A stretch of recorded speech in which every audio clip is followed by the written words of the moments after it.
ऑफिसवरनं आली आणि विचार केला होता, की छान घरी ना डाळ, भात, भाकरी आणि भाजी असा स्वयंपाक करेन म्हणून येताना मूग मटकीची भाजी घेऊन आली होती.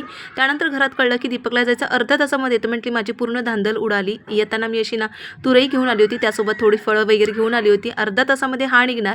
त्यानंतर म्हटली काय एकच आपला पर्याय म्हणजे दाल खिचडी. पण ती दाल खिचडी अशी बनवली होती, की त्याच्यामध्ये तिन्ही प्रकारच्या मी डाळी टाकल्या होत्या. मूग मटकी टाकली होती आणि तुरई जी आणली होती ना, ती पण थोडीशी सोलून मी टाकली होती. म्हणजे अशी दाल खिचडी केली. त्यासोबत दही आणि लोणचं असं खाऊन आम्ही निघालो होतो रिलायन्समध्ये. थोडंसं घरातलं सामान हे करण्यासाठी. दीपक गेला होता, त्याच्यामुळे माझ्याकडे 1 तास होता. यानंतर मी बरीच सारी अशी घरातली सामानं आवरत असते. त्याच्यामुळे आजचा म्हटली ह्या महिन्याचा आपल्याला किराणा भरायचा आहे, ते सुद्धा करून घेऊया.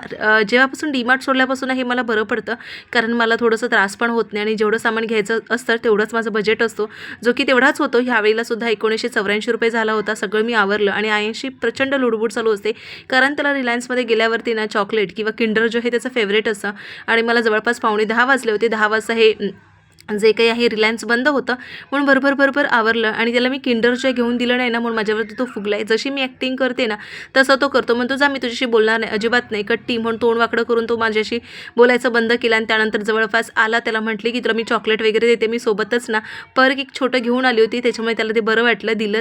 त्यामुळे तो एकदम नॉर्मल झाला. त्यानंतर त्याच्यासाठी मी हॉर्लिक्स आणलं होतं, जे की सकाळचं जो दूध पितो ना, तर त्यामध्ये टाकून दिलं आणि माझ्यासाठी मी मस्त अशी सनस्क्रीन आलेली आहे, जे की मी माझ्या स्किन रूटीनमध्ये स्टार्ट करणार आहे. आवडलं तर नक्की फॉलो करा. बाय.